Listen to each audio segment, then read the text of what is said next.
dia faly manolotra ny arahaba atsika mpanaraka tsy tapaka ny fandaharana zany foresanty aty Canada ny tenako androany moa zany tsika dia hiditra amin'ny tapany faharoa zany momba ny aretina pesta inona sinona daholo moa zany no fitandrovana anio aretina io ary inona ny fitsaboana izay azo atao zany ka efa nazavaintsika teo amin'ny tapany voalohany zany ny fomba fisehoan'ny aretina dia izay averiko eto hoe misy zany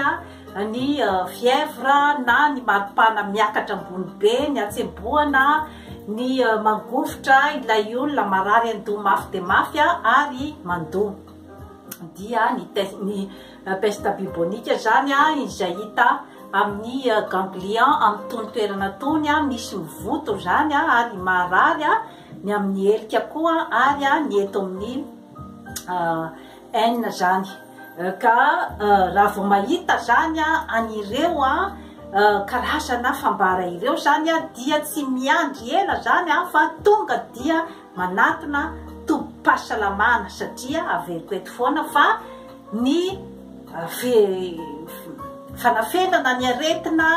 ela be loatra ao atokantrano zany no antony mampitarasoka ny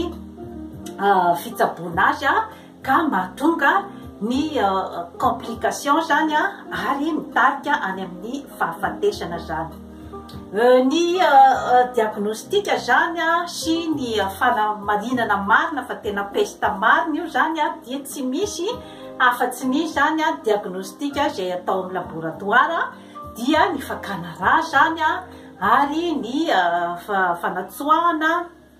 anireo tsiranoka zany zay hita amin'ny toerana mivoto ary ny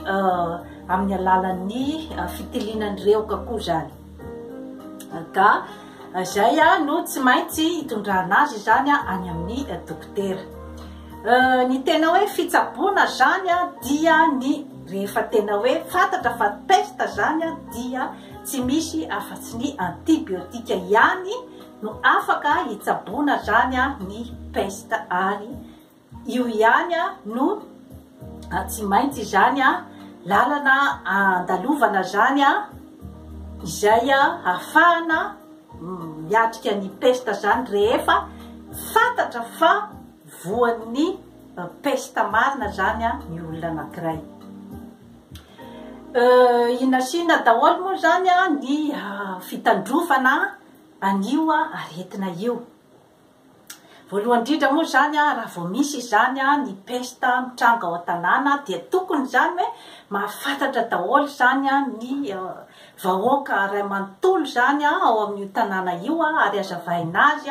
hoe manahoana ny fitrangan'izany peste zany tokony andeha amin'ny dokotera zany raha vao misy zavatra mampiahiahy kely fotsiny zany dia tokony efa manatona dokotera zany dia ny fitandrovana koa zany mikaikitry ny parasy amin'ny alalan'ny fanogorana ny parasy fanandrahana DDT amin'ny trano amin'ny manodidina rehetra zany amin'ny toerana izay misy ny valanaretina ny pesta zany dia mitondra koa zany masika amin'ny fotoana zay tena hoe mampisy zany nilay valanaretina dia tokony mitondra masika daholo zany ny olona rehetrarehetra tokony manontany any amin'ny hôpitaly zany hoe aiza ny toerana mety ahitana an'io masika io satria ny fifaneraserana zany dia mety mampifindra ny pesta zany indrindrandrindra peste pulmonaire zany ary tokony atao koa zany ny mifandray tanana amin'ny olona rehetra ty zany mandritry ny fianahan'ny valanaretina zany na ny ataontsika hoe fifampikasoana izay misy hoe rora mety mifampita zany eo ihany koa zany ny tsiranoka amin'ny tenan'ny olona zay mety efa mitondra ny valanaretina zany dia mety mamindra amin'ny olona zay mifampikasokasoka aminy zany raha ohatra koa zany misy biby maty zany hitanao eny amin'ny manodidina eny na voalavo io na saka io zany de tokony tsy ho kasiana mihitsy fa mampandre fotsiny zany ny tompona andraikitry ny fahasalamana zany ny fisian'io biby io de ry zareo zany no makan'io dia manao ny analizy ka tsy amin'ny fotoana io zany no anaovana ny famonoana ny biby izay mety namindra ny peste satria raha ohatra ka vononao amin'ny fotoana io mampiparitaka ny valanaretina ny biby dia ilay parasy izay manaikitra azy zany andeha hifindra izy zany any amin'ny olombelona zany ka izay no antony zany hoe fotoana hafa mihitsy zany no anaovana ny ataontsika hoe dératisation zany hoe famonoana ny voalavo fa tsy amin'ny fotoana zany hoe tena mampianaka ny valanaretina fa ny ady amin'ny vecteur zany hoe ny parasy izay mitondra an'ilay otrika retina zany io zany no tena imasona mandritra ny fiparitahan'ny valanaretina ka ny zavatra rehetra izay teneniko eto zany dia tsara adiadinao tsara averimbereny matetika raha ohatra ka hoe misy zavatra tsy azonao fa satria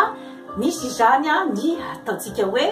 fanasongadinana zany ny hoe inona marina zany ny zavatra tokony ataonao zany mba isorohana amin'ny fotoana ataontsika zany hoe à long terme zany an'io karazana valanaretina io zany eo koa zany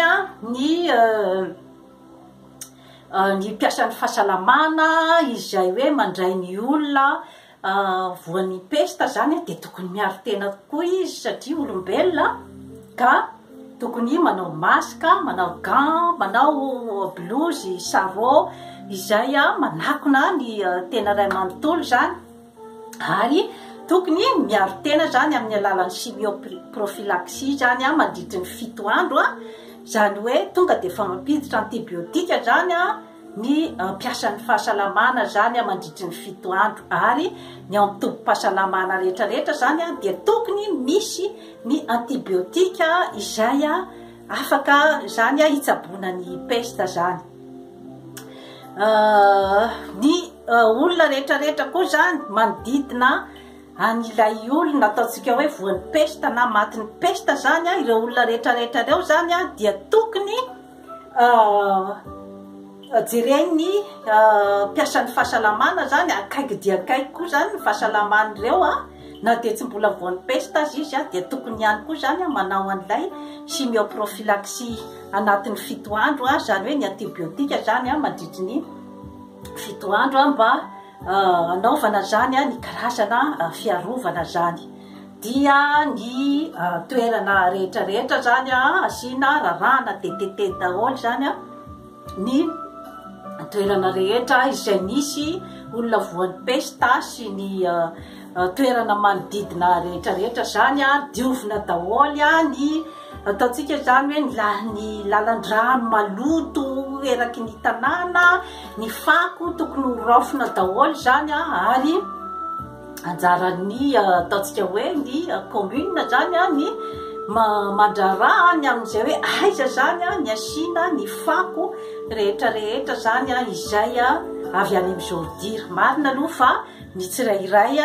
ao tokantrano tsy maintsy tokony mandio ny tokantranony sy ny manodidina azy fa ny tena hoe raharaha famorinan'ny fako zany dia anjaran'ny tompon'andraikitra zany ao amin'ny tanàna anankiray ny vaksiny zany dia misy ny vaksiny